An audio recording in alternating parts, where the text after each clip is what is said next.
Ако се съгласим, че преходът е обичайното състояние на материята и на духа, ерго неприходно клише, тогава защо ругаем нашите последни 25 години? Защо ги нарекохме историческо никъде, антрак, чакалня, а удоволствието от свободата къде е? В дебрите на нашите последни 25 години на мен ми е трудно обяснението, но вижте как завършват първите 25 години на излизане от Османската империя. Сирич, първия ни преход, с скандала на премиера Рачо Петров и военния министър Михаил Савов, уличени в свръх високи комисионни от поръчка на бракувани патрони от унгарска фирма. Следва какво? Осъждани на публикувалия информацията журналист. Да ви звучи познато? Тогава, днес в обясненията на това трудно поносимо време, преход, да се доверим на социолога доцент Иво Христов. Аз съм Людмила Сугарева. Добро утро, дами и господа. Доцент Христов, наричате прехода наукоподобен оксиморон. Защо? Сега да припомня, оксиморон е свързване на думи и понятия, които автоматически се изключват. Това е нещо като дървен камък, да речем. Да, или бързо и бавно. Да, бързо и бавно. Или пише ти бавно, защото не знам, че не можеш да четеш бързо. Това е идеологизирано понятие и е елемент от една по-голяма психоисторическа и психоментална матрица, която трябва да ни обясни, че разрушавайки старото общество, ние всъщност се придвижваме в някаква въображаема възходяща линия и в този смисъл ние прехождаме от точка А към точка Б, т.е. към поредното светло бъдеще. И всички незгоди в рамките на този процес на това движение се схващат като временни неудачи, които обаче са обезпечени от постигнаната и целяната светла перспектива. Нещо като при комунизма в предишните 45 години, даже някой не особено умен гений в кавички беше тогава написал един плакат, че комунизма е нашия хоризонт, без да знае, че хоризонт е винаги мислената линия, която никой не може да стигнеш. Да. Та, нещо и такова и с прехода. Той даже си беше произведен от съответните, основно зад океански, но и тукашни мозъчни центрове, така наречената наука транзитология, т.е. преходология, буквално превод от английски, от латински, и което трябваше да ни обясни научно в кавички, че става просто за закономерен процес от придвижването от едно към друго състояние. По принцип, нали, преходът е обичайно състояние на материята и на духа? По принцип. По принцип няма такова нещо. По принцип природата не познава такова състояние и въобще цялата идея за прогреса, за развитието, разбирано като движение от някакво по-лошо състояние към някакво по-добро, е типичен модернистски мит, просвещенски мит, както пише доктор Асен Игнатов в философия на историята, да речем. Това е много важен прогресистски мит, който трябва да обезпечи, така да се каже, задачите на модерността. Добре, защо описваме, разказваме прехода, някак си ни е трудно да го обясним? Не го обясняваме. Защото не можеш да обхванеш необятното, казваше Кузма Протков, поради тази същата причина. Защото зад идеологическата рамка се крие всъщност ужасяваща друга действителност. Специално в българския случай, но не само и в България.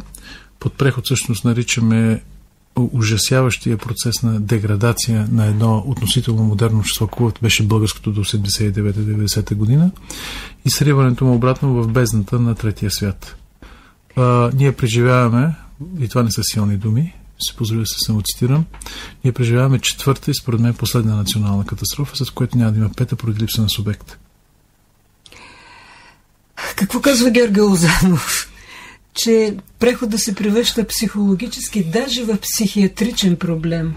Лозанов има сериозен принос в психиасването на част от населението, така че вероятно той ги разбира за време нещата. Защо? Защото е част от интелектуалната интерпретаторска група, която трябва да ни обяснява, че ние живеем в най-хубави от всички възможни исторически времена и с естетска скокливост да се държи на една релативистко такова дистанцирано положение от бавното и мъчително деградиране на този народ и на тази страна. Разбира се, всичко това опаковано в интелектуалните словесни дрипи на постмодернизма. Последните му интервюта не са такива. Не, той също твърди, че преходът е нещо много трудно, болезнено. Не, той твърди, че има преход, аз твърди, че има падане. Там е разликата. Тя е съществена, кардинална. Добре, какво се случи на 10 ноември 1989 година? Това, че 25 години вече пребиваваме в чакалня, в антракт, е ясно, но и трудно поносимо. Хората не могат много дълго още да продължат така. Пак повтарям, никаква чакалня не пребиваваме.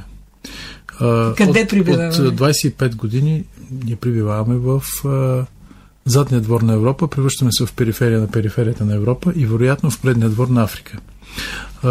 И първите вълни от беженци само са физически индикатор за това какво ще се случи с България и българските територии в следващите 25, максимум 30 години. И това пак не са силни думи. Страната за последните 25 години от 9 милиона е намаляла на 5,5 милиона. Ние не помним такъв... Без война. Да, ние не помним такъв демографски удар. Никога в българската история не е имало такова нещо, дори по време на така нареченото османско робство. Второ, ние имаме качествена деградация на структурата на остатъчното българско население. Ще го кажа абсолютно неполиткоректно. Имат 1 милион цигани, 1,5 милиона турци и помаци. Те не се отличават с кой знае какви високи интелектуални и други качества, цивилизационни.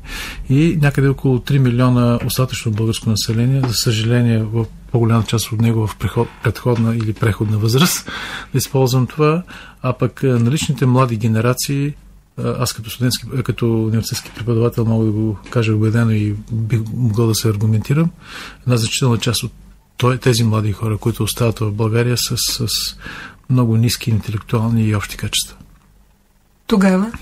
Тогава това, което ще се случи, природата не познава празни пространства и тъй като българската територия е много ценна, не българите, българската територия, защото България е ключа към Балканите и оттам към този цялата връзка между изтока и запада, севера и юга, на тази територия вероятно ще се установи някакъв друг тип социална реалност с други цивилизационни и прочие характеристики. Доцент Христов, пък да попитам, какво се случи на 10 ноември? Формално се случи дворцов преврат. Реално петата колона на Москва тук свали Живков, който и хората около него си даваха сметка за цялата пагубност на предприятия от екипа на Горбачов, наречен Перестройка. И беше сменен с екип, който беше тясно свързан с перестройчиците в Москва и започна ваханалията, наречена преход. За тази цел, разбира се, беше монтирана демократичната в кавички революция, една дирижирана опозиция, за който беше ясно още тогава, че е свързан с тайните служби. И това трябваше да обезпечи димния фон на реалния процес на прехода, а именно преразпределението на собствеността в ръцете на богоизбрани. Като тази собственост, те общо взето инкасираха само собствеността, която носи бързо оборотни печалби, другата по неграмотен и дивашки начин унищожиха в значителна степен, тъй като нямаха капацитет да печелят от нея. Това изиска съвършено друг цивилизационен код, каквито нашата комунистическа номенклатура не притежава, хора първо поколение с обувки. Този процес съвпадна с друг много по-мощен процес, интереса на Запада за ликвидиране на геополитическия противник и в значителна степен западните елити използваха абсолютното цивилизационно скудумие и животинска алчност на българския комунистически елит, за да върши тяхната работа, именно да елиминира един потенциален и реален конкурент на Балканите и още в Източна Европа. България е особен случай от гледна точка на западния геополитически интерес, поради проста причина, че става въпрос за русофилско като цяло население, православно по своя код, славянско по своята поне себеидентификация. Не казвам, че това е така наистина. В този смисъл България следваше да бъде елиминирана, както се случи с Югославия 96-7. При нас стана чрез вяло текуща война, без видими белези, но резултатите и тук и там са едни и същи. Свободата на словото, свободата на пътуванията, къде ги слагате? Оставете тия залагалки за българските журналисти, ще прощавате, които имат за задача да бъдат интелектуална прислуга на обслужващите процеса. Това, което се случи с България по отношение на свободата на пътуване, е естествено, че мощният геополитически център има интерес от засмукване на качествен и не толкова качествен човешки капитал. И следователно този капитал трябва да пътува. Както забелязвате, той пътува в това направление, но пътува селективно. Пътуват нашите физици, нашите химици, нашите математици, разбира се, нашите цигани, но те много бързо биват връщани обратно, за да им се обясни, че свободата на пътуване е относително понятие. Справка, политиката на Дейвид Камерън по отношение на имиграцията в Великобритания. И на следващо място, по отношение на свободата на словото, това няма абсолютно никакво значение на фона на ужасяващата социална картина на българското безвремие вече, в което ние пребиваваме. Нямате ли усещането, че вече 25 години пребиваваме в една карнавална ситуация? Всеки може да сложи една маска каквато иска и да се представи за такъв какъвто. Не може. Това, някой си мисли, че това е панаир на суетата, в никакъв случай. Това, което се случва, всъщност е закономерно по своята логика и жестоко по своята човешка цена.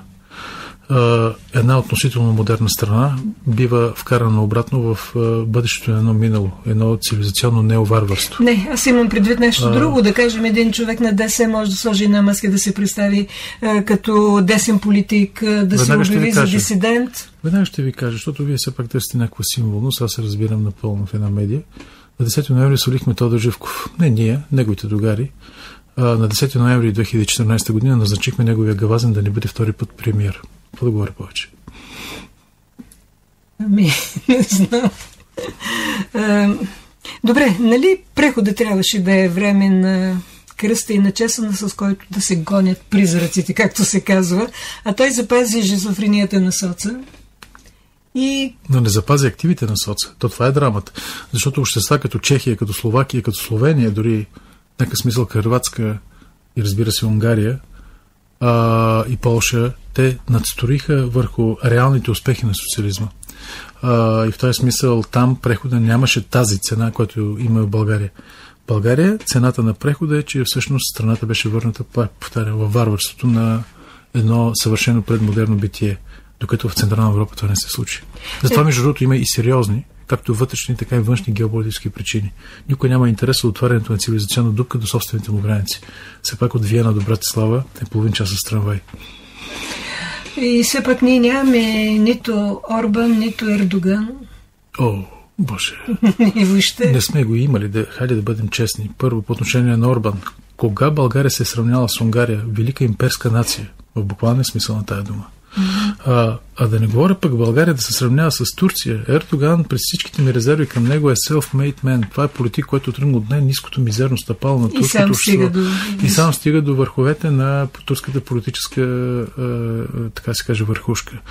Какъв е Ердоган? И второ, тук във вашия въпрос се издава едно друг начин на мислене. Че като дойдел качественият човек, който да означава това, той ще да спре земното претегля и ще слезем от земята.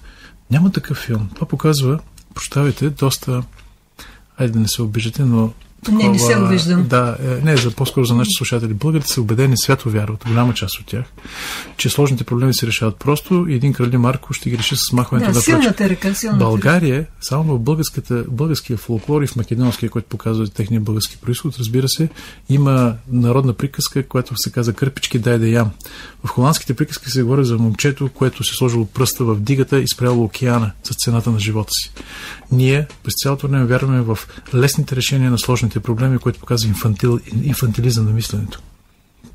Откъде идва трудността да обясним и комунизма? Защо нямаме нашата 68 година? Защото не може да го имаме. Защото комунизъм в български условия изигра ролята на мощен катапулт за социално модернизиране. Защото комунизма в своите колективистка идеология пасна чудесно на българската селска колективистка идеология. Защото комунизма в своята уравновиловка съвпадна идеално с българския традиционен егалитаризъм. От друга страна, защото комунизма в своята авторитарност и патриархалност съвпадна напълно с менталитета на българския селен и неговите родово-общинни връзки по отношение на тато. Забележете, нашия водач се казваше тато, а това се казва баце в момента. Нали се сещате, че такъв тип терминология е дълбоко невъзможна в Централна Европа.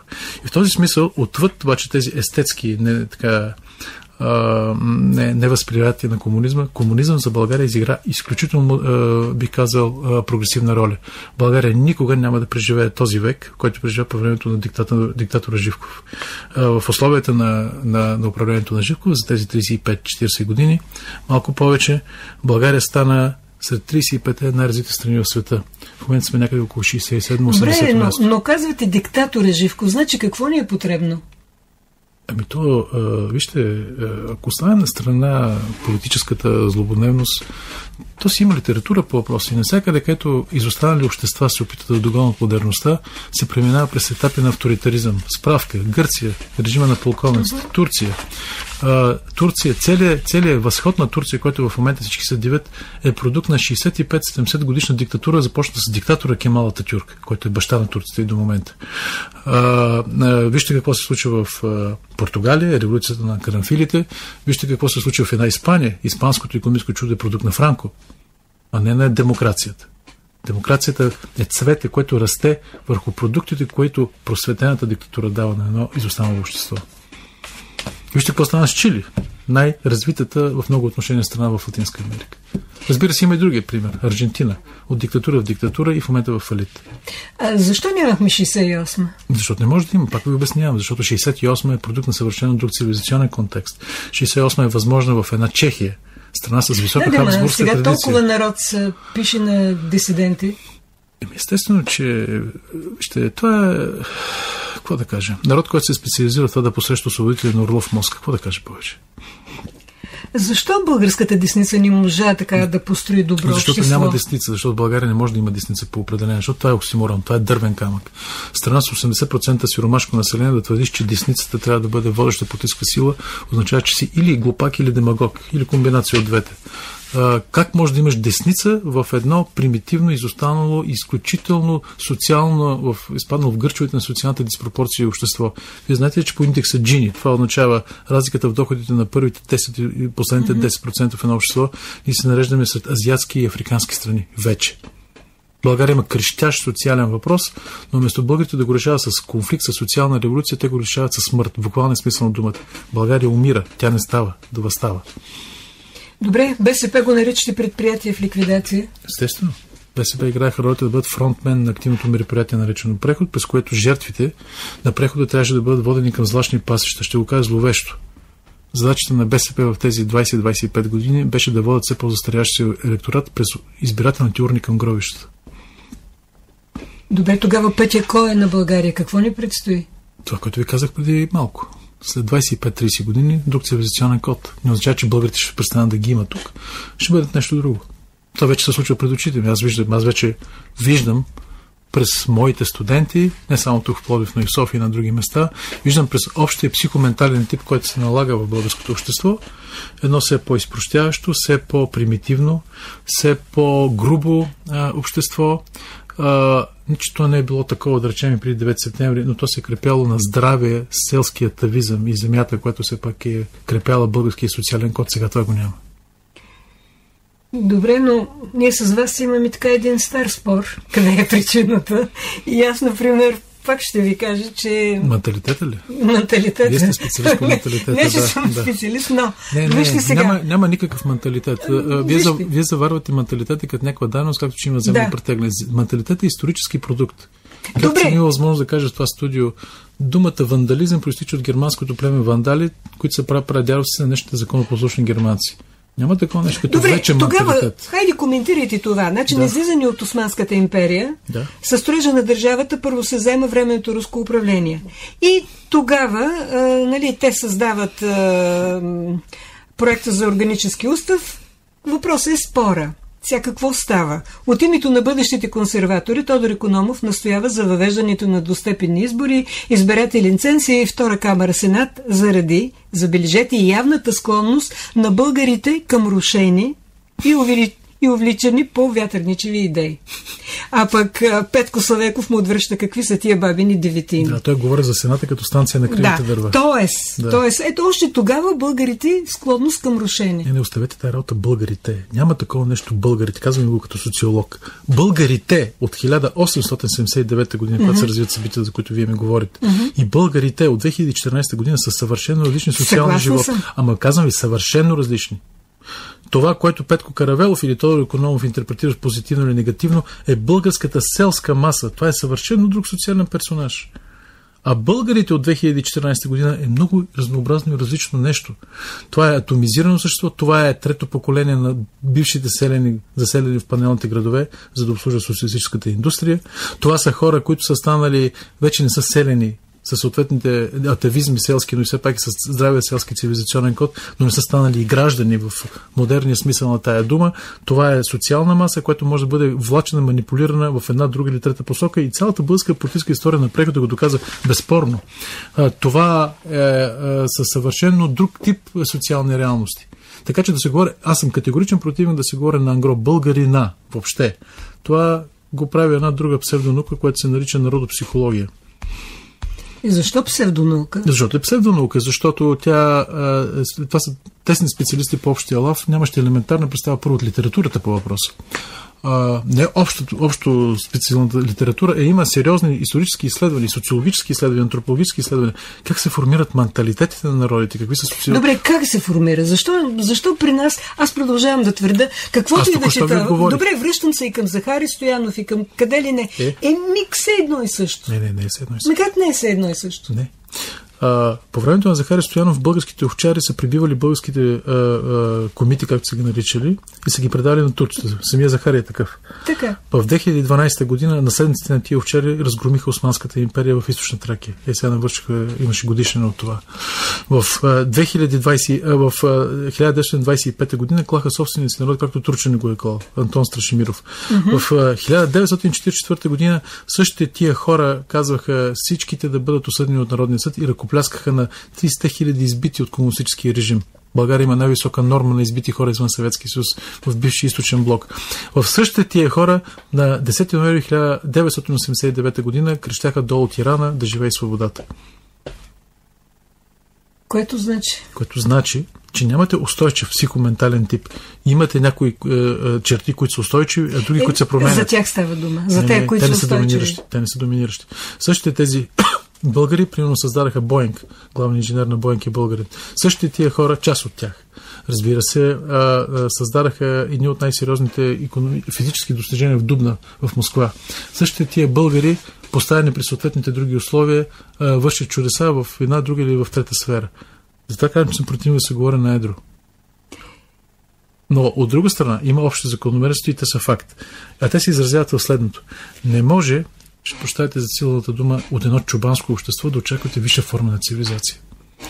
Чубанството е менталитет, то е начин на мислене. След това е материално състояние. Да, съгласна съм и точно тези хора бяха поставени в едни социални роли, които не им подхождаха. Те не са поставени, напротив. Самия факт, че останалата чубанска маса ръкоплещи, както използваме термина на Захари Стоянов, и вика да живей. Това какво е? Аз веднага ще ви обясня, това се нарича социална шизофрения. Това показва, че въпрос... Вие, защото говорите за менталитет и за изследвания. Наскоро един колега от Пловдивския университет бе представил резултатите от едно изследване сред младежите от 1989 година и сега 2012-2013 година.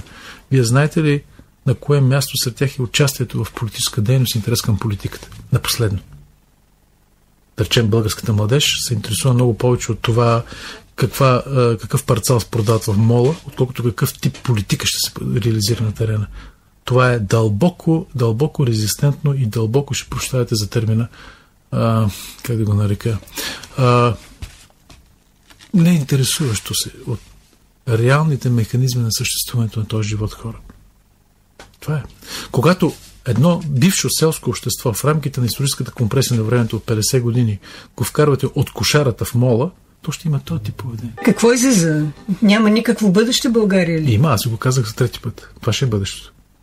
Защото не сме доказали противното.